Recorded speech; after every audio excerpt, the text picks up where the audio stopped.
Welcome everybody to the Center for European Studies. My name is Mary Lewis. I teach in the history department here, and it is really wonderful to see all of you here and to welcome TZVETAN Todorov to Harvard, or back, I should say, to Harvard, where he has visited before. Before I introduce Professor Todorov, I want to make a couple of announcements about upcoming events. On October 12th, Denis Lacorne will be here speaking on the separation of church and state in transatlantic perspective. And on November 16th, Romain Huret will be speaking on tax revolts in the United States and France, a comparative perspective. I also want to thank the Cultural Services at the French Consulate of Boston for making this event possible, and also Boston College and its Boise Center, among many departments, affiliated departments, who are also sponsoring Professor Todorov's visit, and without whom this would not have been possible today. I should mention too that Professor Todorov is speaking there tomorrow on what, at least at first glance, looks like a very different topic, although he assures me they're connected. The topic tomorrow at Boston College is Pelagius and Augustine, a contemporary take on an ancient controversy. And that's tomorrow at 5:30 in McGuinn Hall at Boston College, if any of you are interested. Well, judging from the size of the audience, I don't think TZVETAN Todorov needs much of an introduction. But let me just say a few words. I think all of us are eager to hear what he has to say, so I will try to be brief. When I think about the work of TZVETAN Todorov, the thing that strikes me the most is the incredible range of fields to which he has made important contributions. Beginning, of course, with literary theory, which is where he got his start, but then broadening to include structuralist thought more generally, philosophy, cultural theory, and history, among others. Within and across these many disciplines, his work also stands out for the variety of topics he has addressed, among them poetics, the fantastic, the Holocaust, the Gulag, colonial conquest, racism, the Enlightenment, and humanism, to name just a few. His works and honors are far too numerous to list here, but of the many works available in English, and I think, if I'm not mistaken, almost all of his works have been translated, which is again a testament to his range and interest. One might mention a few that exemplify this range that I'm talking about. Poetics of Prose from 1971, The Conquest of America from 1982, Facing the Extreme, Moral Life in the Concentration Camps from 1991, On Human Diversity from 1993, which is where I first became acquainted with his work when I was in graduate school, In Defense of the Enlightenment in 2009, and most recently, The Fear of Barbarians, Beyond the Clash of Civilizations in 2010. In fact, he has published 3 books in English in 2010, and I hesitated to decide which to mention them. Let me mention the other ones too. Memory as a Remedy for Evil, and The Limits of Art. So that says something about the prolific nature of Professor Todorov's writing and thinking. These are, of course, all very different, but they have in common a courageous and original approach to often controversial topics. Always eschewing Manichaeism, Professor Todorov's analyses often go against prevailing trends, and in so doing help incite new ways of thinking about particular themes. Instead of characterizing the Holocaust as dehumanizing, for instance, he trained his eye on how people maintain their humanity in the face of inhuman conditions. Or, to give another example, engaging critiques of the Enlightenment from post-structuralist circles, among others, Professor Todorov launched a spirited defense of Enlightenment values, while at the same time offering his own critique of the modern human condition. Judging from the title of today's talk, The 3 Waves of Political Messianism, from Colonialism to Communism to Humanism, I'm sure we're about to be treated to a characteristically bold reflection on modern politics. And so I give you TZVETAN Todorov.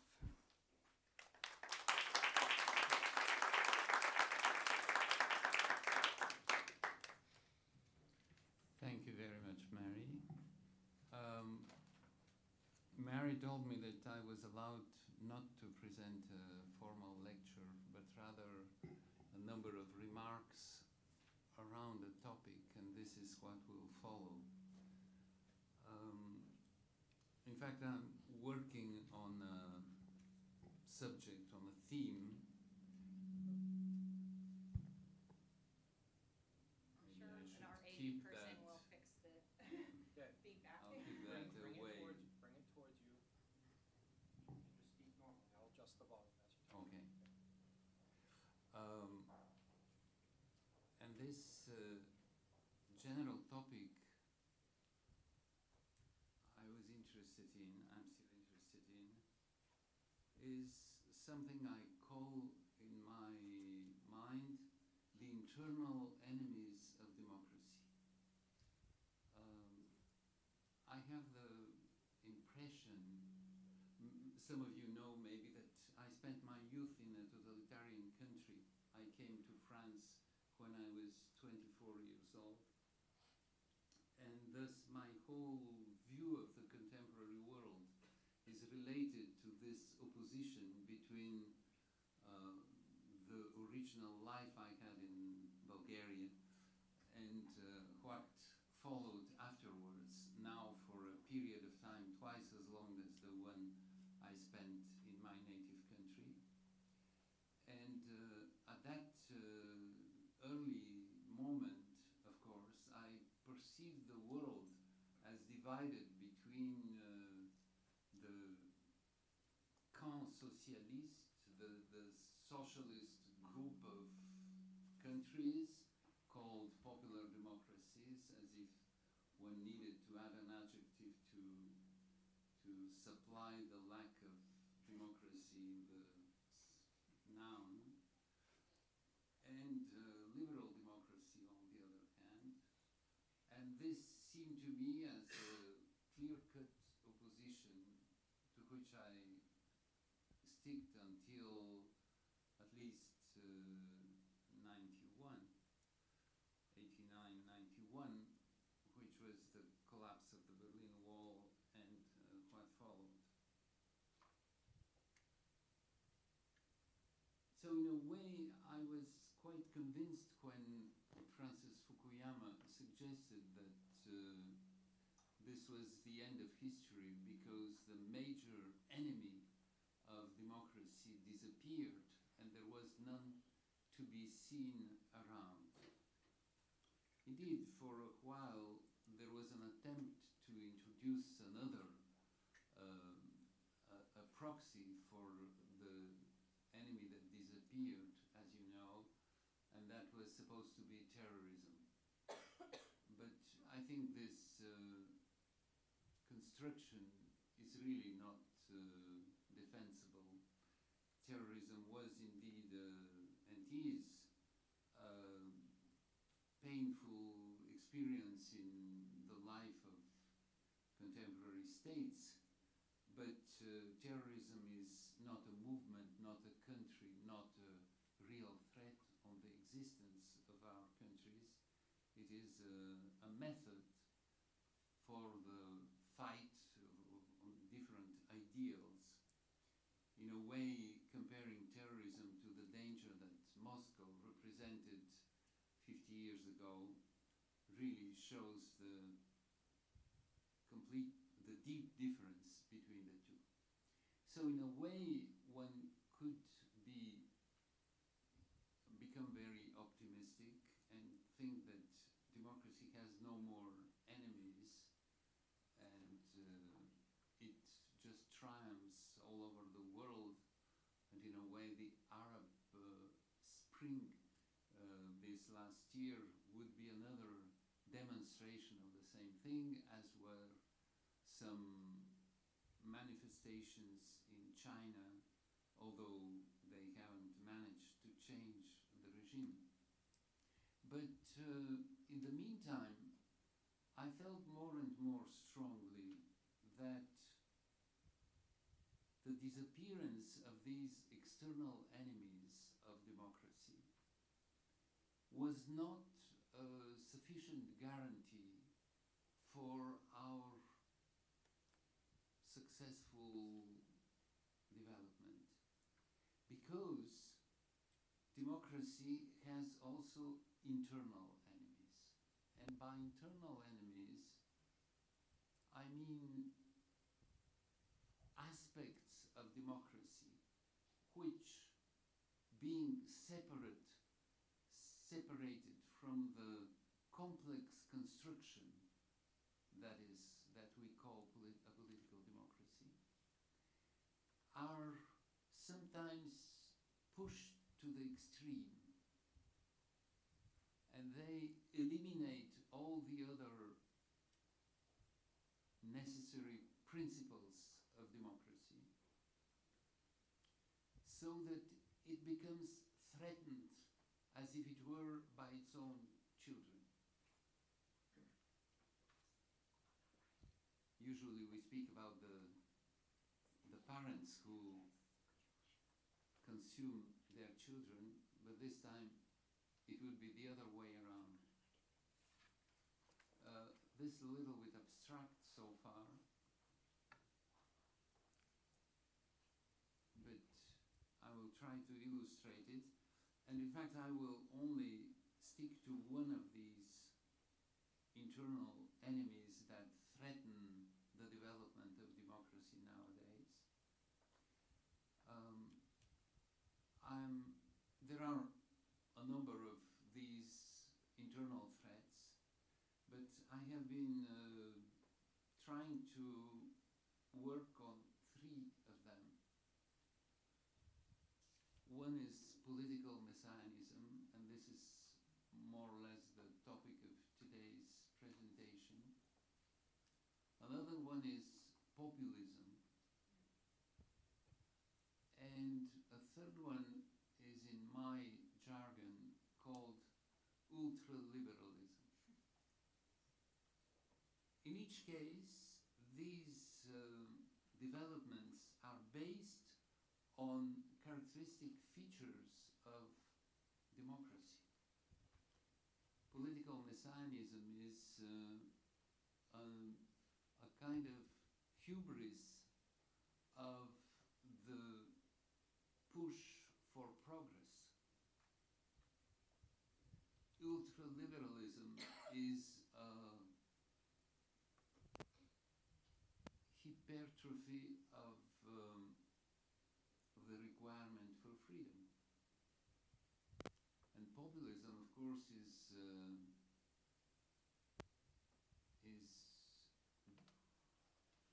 a disease of the major characteristic of democracy, which is the power of the people, which is the meaning of the word. I remember there was a French commentator on populism who wrote once, populism is the people once they have ousted you out of power. So it stops to be democracy, becomes populism. But populism has more specific features. So this is the general framework. That's what I'm interested in. These internal diseases, internal attacks on perversions of democracy. And the one I'm interested now want to present to you, but in a very discontinuous way, is political Messianism, which is related to the idea of progress and to the idea that the future will become bright and wonderful, and that this allows us to accelerate the march of history and to impose the necessary constraints on our own country or on other countries. And I use the words political Messianism because Messianism, of course, was something much more ancient in European history, but it was always religious Messianism. And it is only in the late 18th century that Messianism took a new form, a secular form, no longer related to the expectation of the end of the world, of different millenarian movements, and thus the arrival of the Messiah, but on a specific democratic ideal which had to be imposed by force. Concerning the three waves, I'm not, I don't have any superstition on the number three or on the Trinity, but this is allusion to one well-known article in political philosophy. The first wave of political Messianism appeared at the time of the French Revolution. I don't think that the American Revolution created anything of the kind, or probably some milder forms, but I will deal with the French case as it is appropriate for a French group that we are today.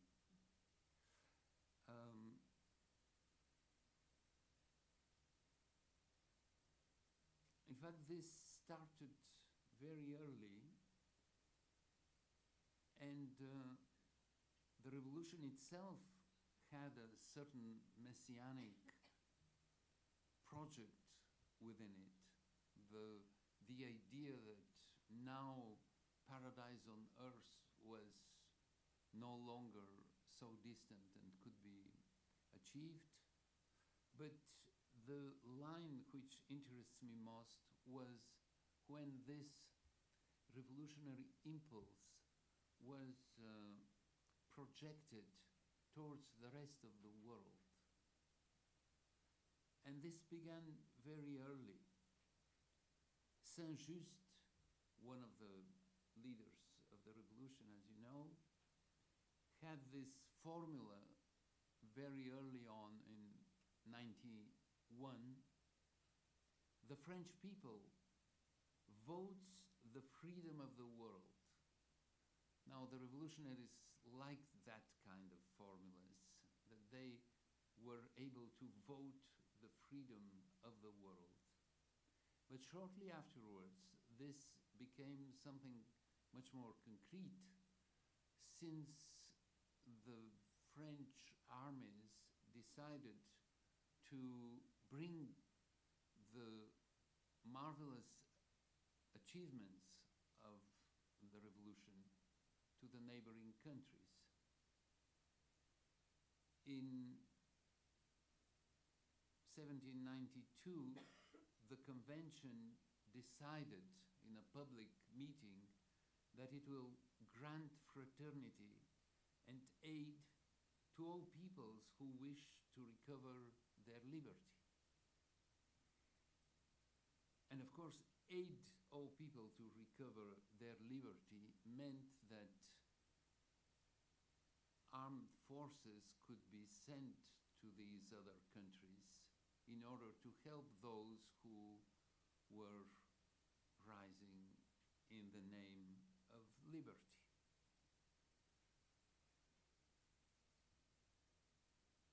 The revolutionary wars were particularly defended by the Girondins, which is an interesting point. As you know, they were not the most extreme group as the Jacobins or the Hébertistes, the other more radical groups, but les Girondins, the liberals of more or less of that time, if one may use inappropriate word in that context, were very much convinced that they had to promote the world revolution, as Trotsky would say later on.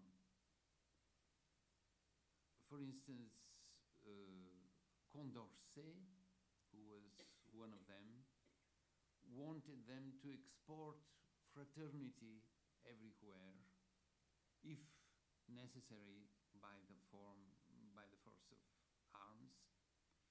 And the final aim was perpetual peace and eternal peace. You know, this is the well-known story of the war to end all wars. Brissot, another member of the group, declared, "The moment has come for a new crusade, and it has a far nobler and holier object. It is a crusade for universal liberty." This vocabulary, of course, is significant both of the continuity with earlier Messianic moves and of the content this time, which was to bring liberty to all. I must tell you that in the description of this part of this first wave, or this part of it, I found a very useful recent description of that in David Bell's book, The First Total War, which really deals with this subject. So my quotations come for the most part from him. The aim of the project was so wonderful to liberate all the peoples of the world that no hesitation on the means to be used was appropriate. Danton, for instance, claimed that the hirelings of despotism will be vanquished by the exterminating angel of liberty. So the disappearance of the extermination of parts of the alien populations was perfectly conceived as a perfectly reasonable goal. Violence was not hidden, it was on the exposed. And in this spirit was conducted the repression in Vendée when a counter-revolutionary movement occurred in the beginning of '94. But when the supreme being, the sovereign good, is in danger, no means are inappropriate. And as one officer explained at that time,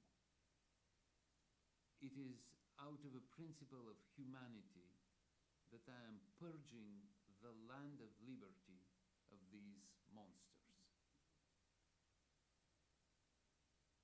Once Napoleon took power, this is really an exercise in macro history. I will be moving from one decade to the next, if I have the time to do it. Napoleon, in fact, referred to the same project of bringing freedom, equality, fraternity, democracy, human rights to the rest of the world. And this started 23 years of uninterrupted war in Europe with millions of victims. Indeed, on the inside,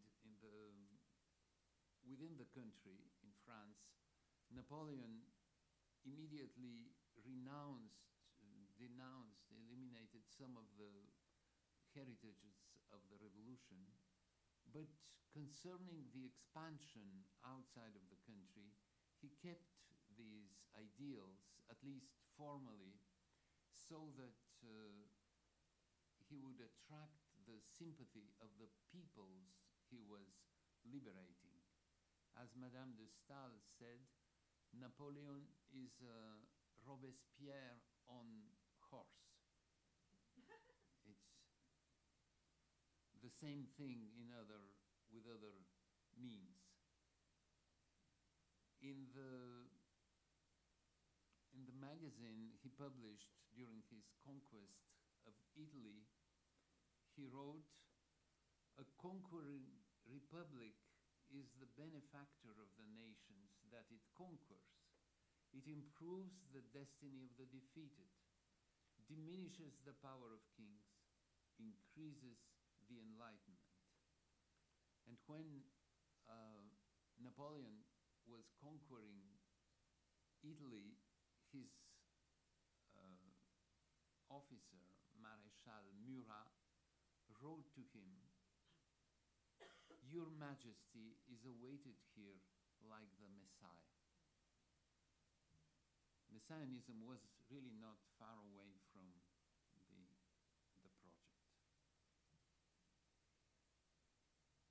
The French revolutionaries felt superior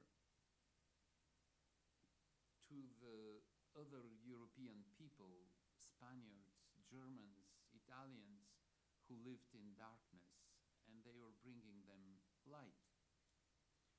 But even beyond that, the people who lived in Africa, Asia, and America could receive even more gifts on behalf of the revolution.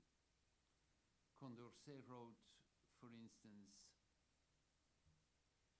that all the peoples should come closer to that state of civilization which is the most enlightened, the freest, and the least burdened by prejudices, such as the French and the Anglo-Americans have attained already.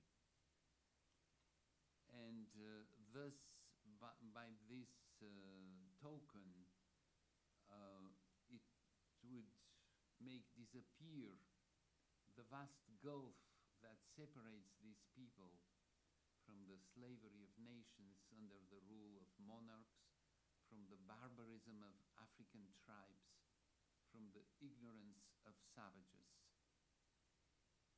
They may not be aware, these populations may not be aware of the happiness that is brought to them on this occasion, and they may even resist. In this case, continues Condorcet, one has to either civilize or remove them, even without conquest.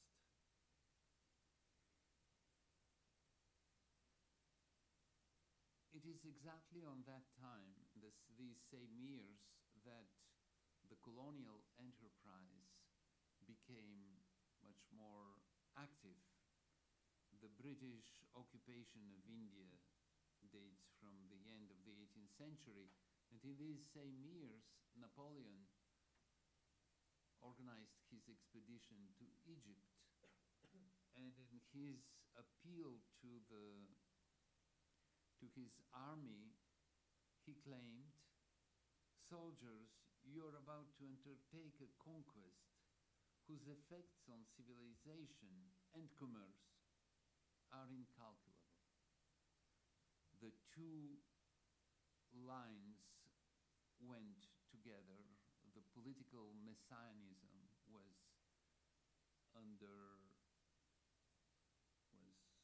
supported by economic expansion as well. Just to add one more episode on this, in Haiti, the news of the revolution and the first decisions of the National Assembly provoked the revolt of the slaves.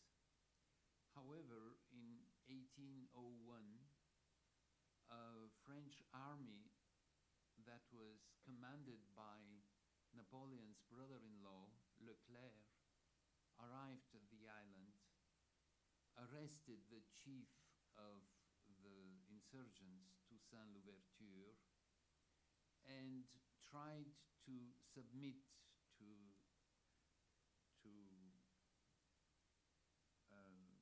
conquer the rest of the since this wasn't easy, Leclerc wrote to Napoleon the way in which this should be conducted. We must destroy all Negroes of the mountains, men and women, keeping only the children younger than 12. As we know, Napoleon didn't have the time to build this colonial empire. And in France, this was realized by the following generation. The conquest of Algeria started in 1830 and was completed in 1507. The final conquest of India dates of 1858. The rest of Africa and Asia was dominated by the great colonial powers at the end of the century.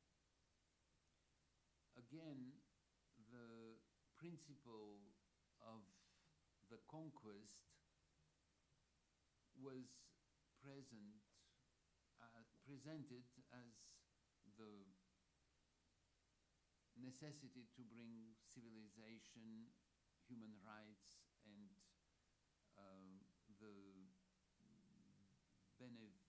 beneficial impact of democracy. Jules Ferry, who was one of the leaders of this movement, spoke in front of the National Assembly in France to convince his contemporaries that this was to be done. And his argument was the superior races have a right vis-a-vis the inferior races because there is a duty for them. They have the duty to civilize the inferior races. Now, this describes for me the first wave of political Messianism. Revolutionary wars and Napoleonic wars in Europe, colonial wars in the rest of the world. At the same time, there was another attempt, short-lived attempt, to radicalize the movement within France itself. And this was the conspiracy of equals conducted by Babeuf, which proposed to pursue and perfect the French Revolution into another greater, more radical revolution, which will be, of course, the last one. This was the communist revolution, and Babeuf was later recognized as the first announcements, first preliminary step of the communist revolution to come. But as we know, it wasn't in Babeuf's form or in the form of one of the early socialist thinkers like Fourier or Saint-Simon or Owen, but in the form given by Marx and Engels as they announced it for the first time in the Communist Manifesto several years later. And this brings us to the second wave of political Messianism. The difference between the two, I think, can be stressed on several points. There are several aspects in which they are completely different. One is that whereas the early 19th century Messianism was to be brought outside to a distant land, to another country, to the inferior peoples, the communist project was basically directed towards the country itself. It was to reconstruct from the inside, and only once this done, it could expand further away. Another element which didn't exist before was that communism was contemporary to the Industrial Revolution, and because of that, it was also contemporary to the rise of science as the only rational basement foundation of any claim. And communism presented itself as a scientific method, a scientific progress. It was also an attempt to identify the laws of history and thus to deduce the truth of that knowledge gives us of the world from what happened in history. Thus, many of these metaphors and expressions, such as the famous Hegelian formula, Die Weltgeschichte ist das Weltgericht, world history is the tribunal of history, meaning, in other words, that what is right, that force which brings victory is not only the victor, is not only the winner, but also the Weltgericht, the right. And this was adopted by Marx in his theory. And he also believed that the Communist Manifesto was based on a scientific knowledge, the scientific knowledge of history. The theoretical conclusions of the communists, he writes in the Communist Manifesto, merely express, in general terms, actual relations springing from an existing class struggle. So they are not chosen, they are just deduced from what actually exists. And the end imagined by Marxist science is the disappearance of all difference between human groups. And this is a happy outcome because otherwise the existence of different groups within society is a source of conflict, and each conflict is a struggle to death. This is why it is necessary to abolish private property and to concentrate all the instruments of production in the hands of the state. Those who resist the movement of history will be eliminated. And of course, this is the case of the bourgeoisie. The existence of this bourgeoisie, we read again there, is no longer compatible with society. It has to be abolished. This person must indeed be swept out of the way by whatever means, if necessary by despotic inroads. Their ends, he concludes, can be attained only by the forcible overthrow of all existing social conditions. These formulas are important because they indicate that the violent means of the revolution were indeed envisaged in the original Marxist doctrine. And this is, of course, what happened in the following century, when the theory stopped being just sort of table talk for people in smoke-filled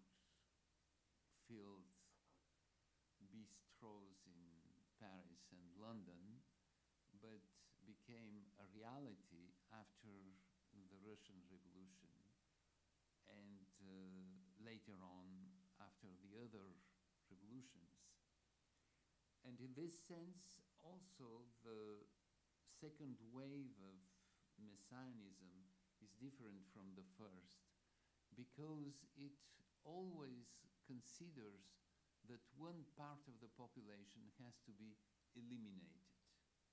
Whereas in the earlier project, in the revolutionary and colonial project, the aim is rather educating and assimilating the submitted populations to the higher civilization of the conquerors, but not their elimination, not their disappearance. Whereas in all the revolutions organized in totalitarian states and guided by this form of political messianism, one part of the population has to be eliminated.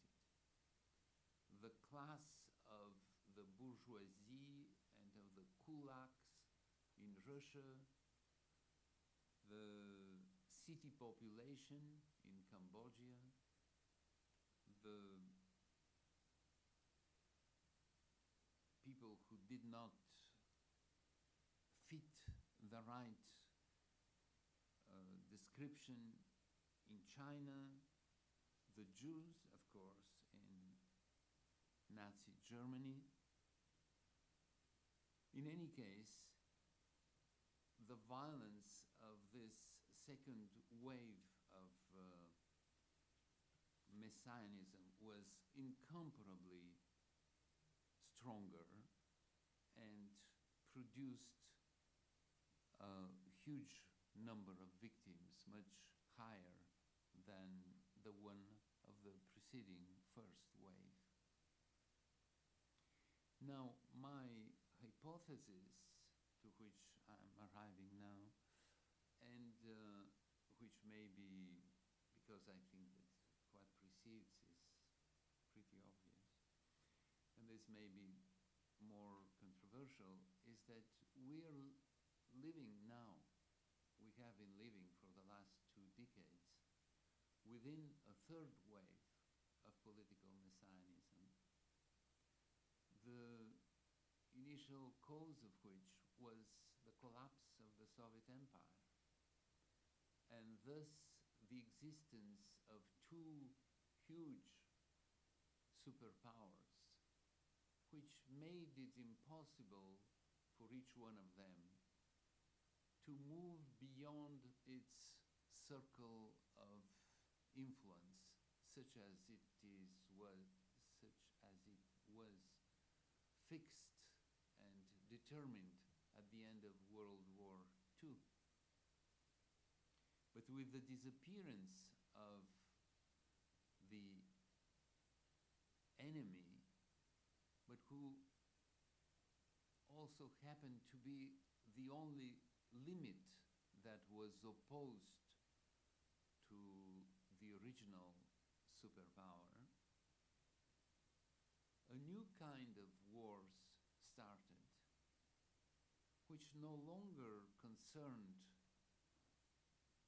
the backyard of the empire, as earlier, I mean by this, the Soviet Union invading Hungary, Czechoslovakia, or being ready to invade any other country of the socialist camp, or the United States invading Grenada or Panama, or small confetti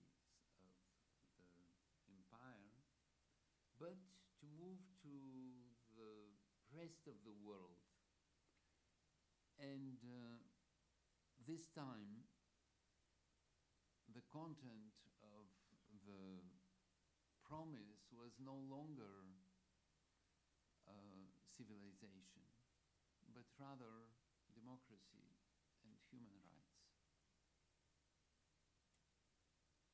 It seems to me that the first manifestation of this new form of Messianism was the NATO intervention in Yugoslavia in 1909, which occurred during the conflict opposing the central government of Belgrade to the Albanian-speaking province of Kosovo. And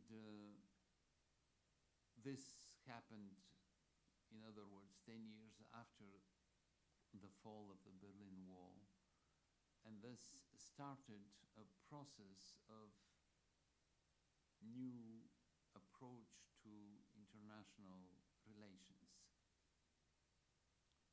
The Western countries which led this intervention did not ask for the permission of the United Nations because they knew that they couldn't get it. But they were referring to a doctrine which was formulated originally around 94 at the time of the Rwandan genocide. And this doctrine was condensed in the expression right to intervene, the right to intervene, droit d'ingérence, which described the if not legal, at least moral basis of the intervention. Since in these countries there are transgressions of human rights, then we have the right to intervene and to impose peace and order. This formula, right to intervene, was not used during the next use of the same argument.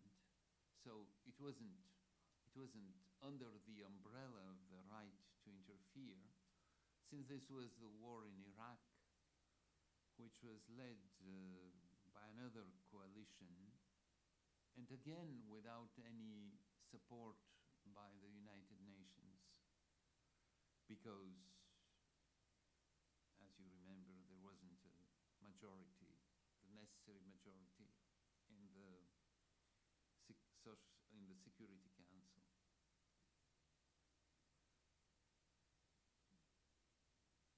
The intervention in Iraq did have other specific, more military reasons, like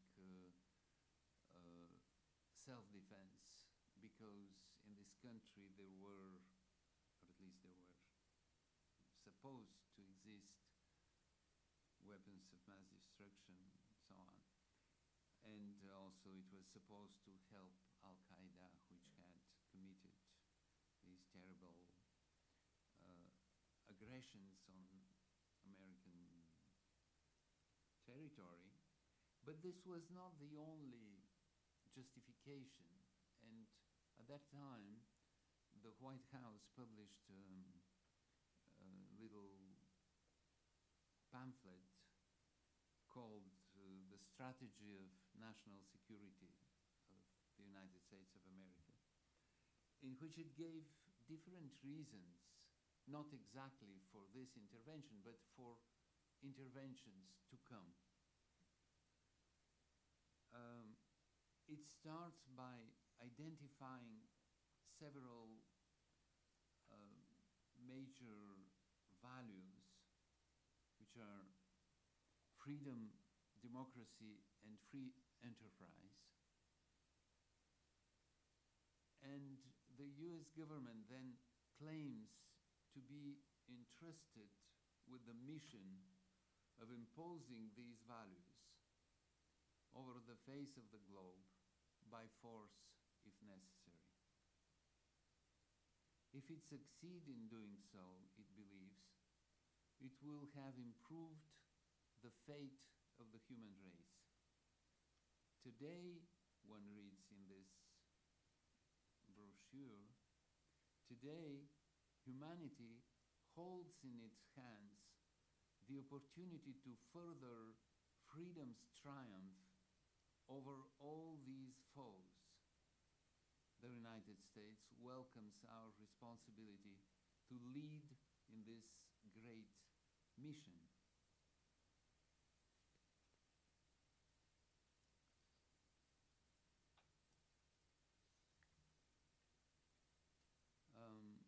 And this is what served as basis for the action that followed, which was announced in the final words of the document. We will actively work to bring, actively work meaning here, intervene militarily, to bring the hope of democracy, development, free markets, and free trade to every corner of the world. Though based on noble ideals, of course, this is, I believe, a frightening agenda. History, which I recalled in some of its episodes, but there are many others, has made us all too familiar with other attempts to carry it out.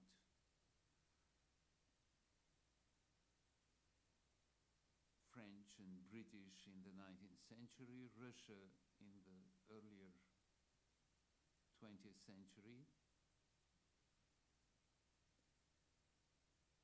This is why, at other times, another principle has been promoted in international relations. Rather than imposing the same good on all, accepting the plurality of ideals and the sovereignty of nations.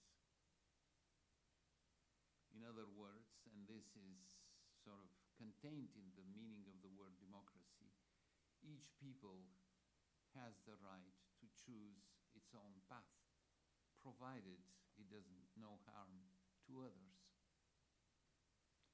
Now, why is this plan to impose good so dangerous? Assuming that we knew what good was, which is never a certainty, to be frank, in order to achieve it, we should need to declare war on all who disagreed. Countless victims would strew the path to our radiant future. As the French writer of the early 20th century, Charles Péguy, wrote approvingly of this conclusion, there is enough in the Declaration of the Rights of Man to wage war on everyone for as long as everyone is still around. Numberless victims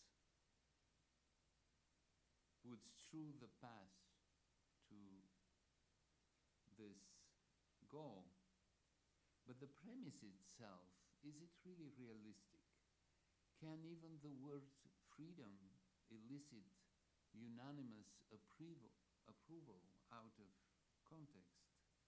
In the past, as it is well known, tyrants have always claimed to be defenders of freedom. And on the other hand, if even it were not a hypocritical veil, we still are not, I think, all of us, unconditionally in favor of all forms of freedom, including that, as the saying goes, of the fox in the chicken coop. And one wonders what what is free enterprise and free trade doing in the enumeration of universal values that justify all wars.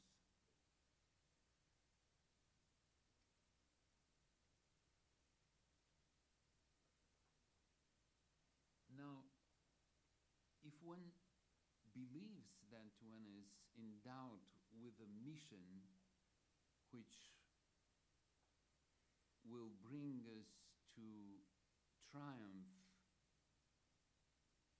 imposing these things on the rest, and freedom's triumph over all these foes, is a strange conception, worldview, which one must insist is neither Christian nor humanist, since in Christian terms the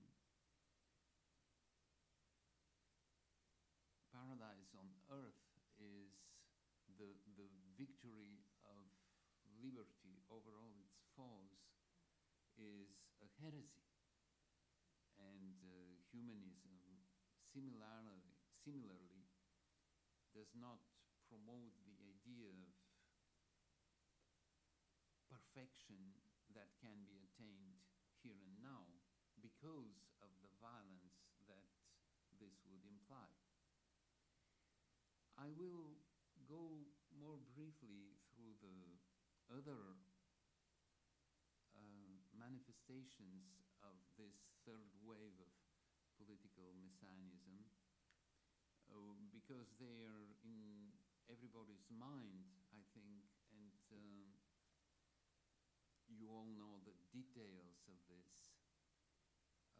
The following one was, of course, the Afghanistan war, and this time it wasn't President Bush, but President Obama who defended it, in particular in his speech when he received the Peace Nobel Prize in Norway, where he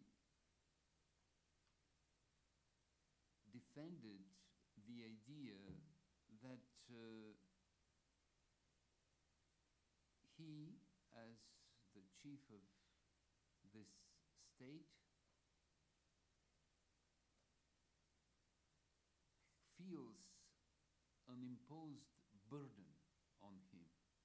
The burden in this context reminds us, of course, of the white man's burden of Kipling, but this time it is the burden to underwrite global security.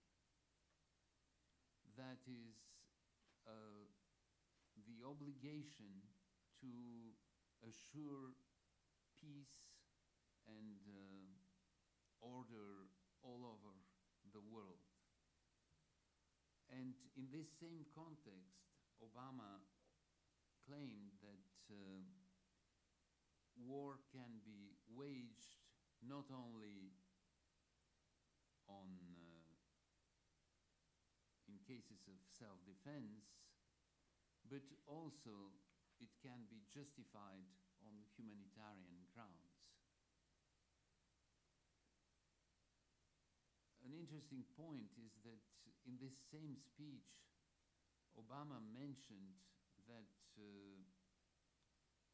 one has to be careful not to succumb to the temptations of pride and power. But in the same time, he felt that the mission of the United States was justifying the conduct of this specific war. I'd like to devote the last minutes of my intervention to the last example of this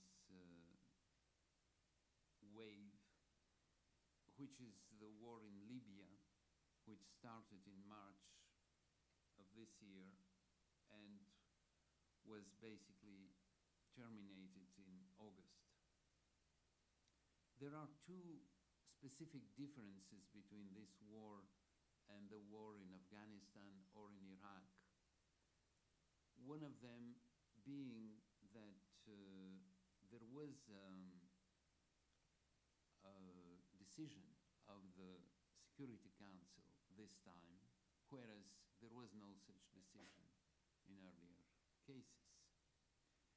And on the other hand, this time the intervention was not justified by the principle of right to intervene, but by another principle which had been voted by the General Assembly of United Nations, called the responsibility to protect R2P. Now, let me comment briefly on these two differences. Responsibility to protect, again, was introduced in the context of in the fresh memory of recent massacres, genocides, crimes against humanity, and the incapacity of the United Nations to intervene. But this was already the case of right to intervene earlier, except that the formula did not appeal to many of the countries, members of the United Nations, because they perceived in it the possibility that the most powerful countries of the world will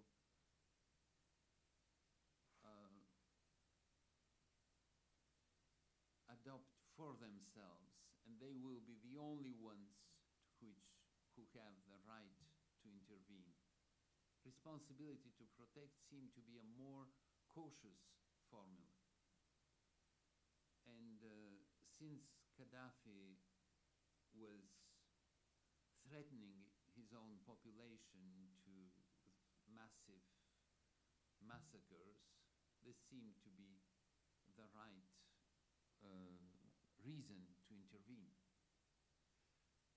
However, one must say, nevertheless, that the formula responsibility to protect is not any clearer or more specific than the right to intervene, because we can understand it in a kind of minimal sense as the introduction of humanitarian help, or more strongly as bringing a military force that protects the population, or one step further as the destruction of the army that threatened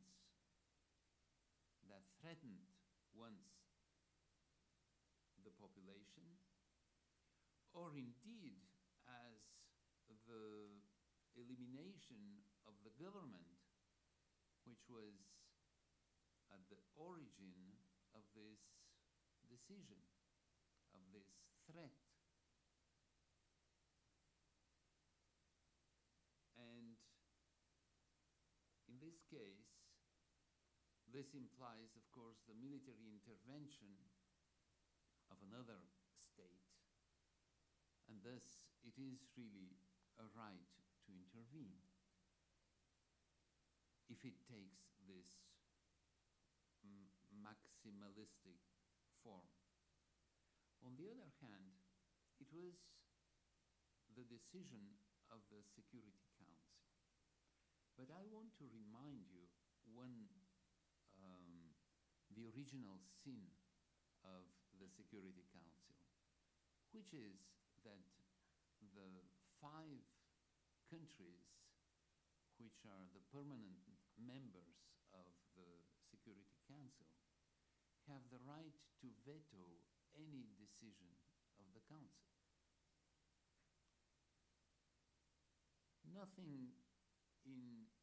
No rational argument explains why these 5 countries are those which have the right to forbid or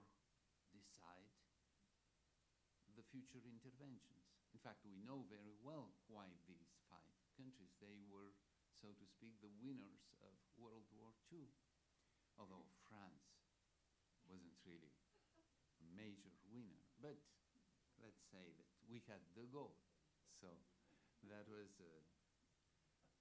a present for him. But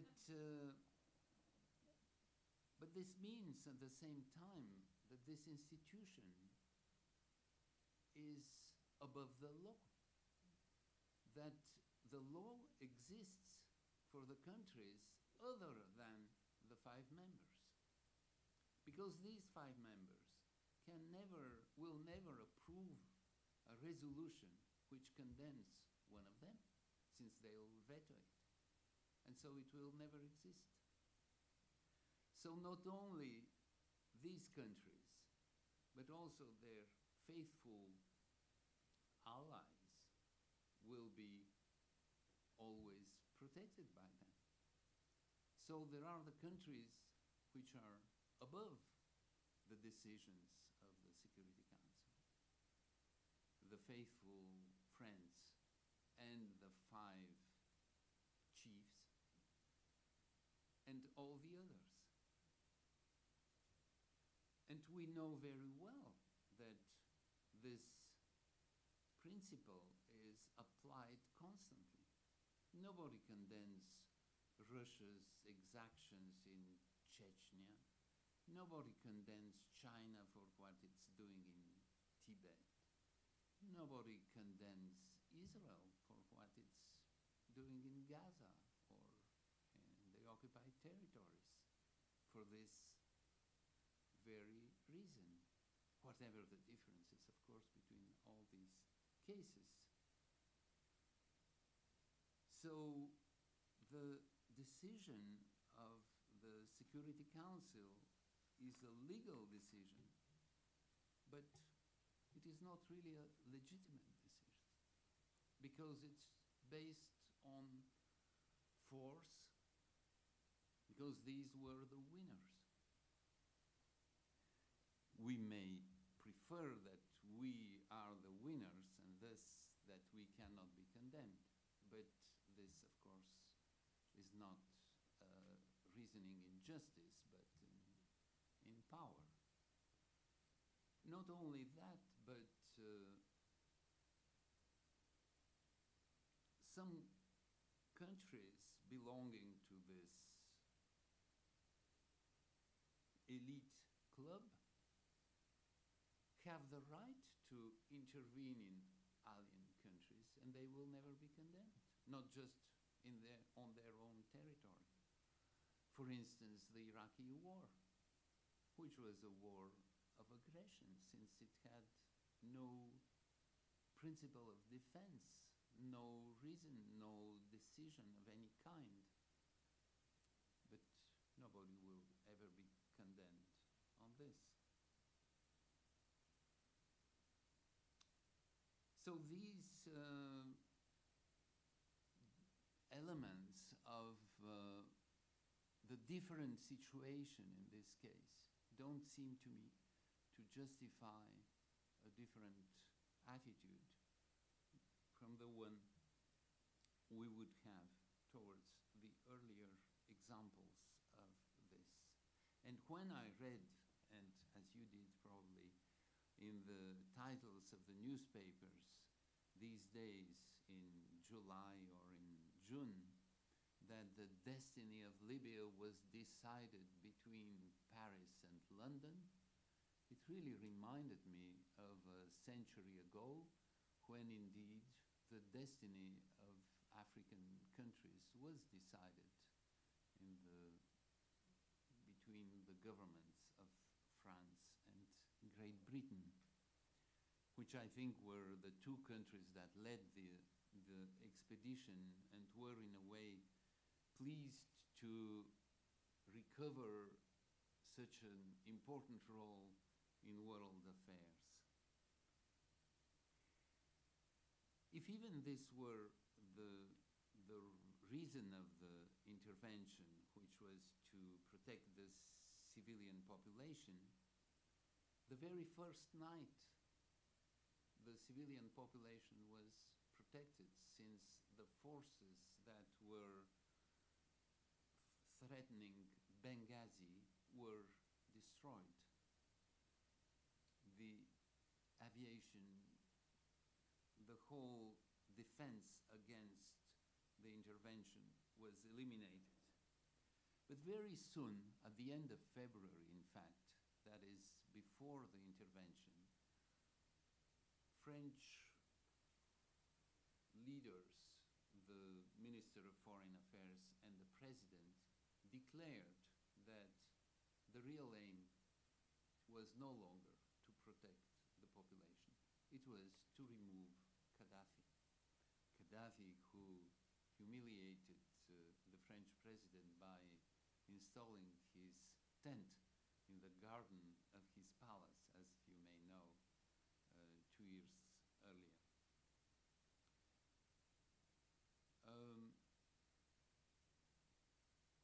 Another justification of the intervention was that it was the, I will soon stop, was that, 2 more points, was that it was the struggle for democracy. Let me remind you on this occasion that the leaders of the insurrection were leading figures of Gaddafi's regime until the month of January, not long before. And the one who is now president of the Transitional National Committee, Mustafa Abdel Jalil, was his Minister of Justice for the preceding 5 years, who was presiding over the numerous executions of all the adversaries of the regime, and in particular, and you will understand instantly why I cannot forget this offense, who was responsible for the condemnation of the 11 Bulgarian nurses and 1 Palestinian doctor who were supposed to have inoculated AIDS to the whole Libyan population. But the number 3 of the regime was General Yunus, who was the Minister of Interior Minister, and who was leading the repression of all the riots against Gaddafi. He changed his mind later on in March, and he was killed by unknown rivals in June. The fact that these insurgents were identified with democratic forces remains opaque to me. Let me just finish with the justification given on this occasion by Obama in his, President Obama, on his speech on March 28, in which he again invoked the exceptional role of his country to be an anchor of global security and an advocate for human freedom, and the right of his country to intervene whenever necessary in order to prevent genocide and keep the peace, ensuring regional security and maintaining the flow of commerce. Commerce is still one of the major aims of this. But this time, Obama did give an explanation of where does this mission come from, since it doesn't come from United Nations, it doesn't come from God, its origin wasn't named. But this time, he did explain the origin, and the United States have this mission as the world's most powerful nation. So it is the presence of power that gives us the right to do it. I think I'll stop here because time is over.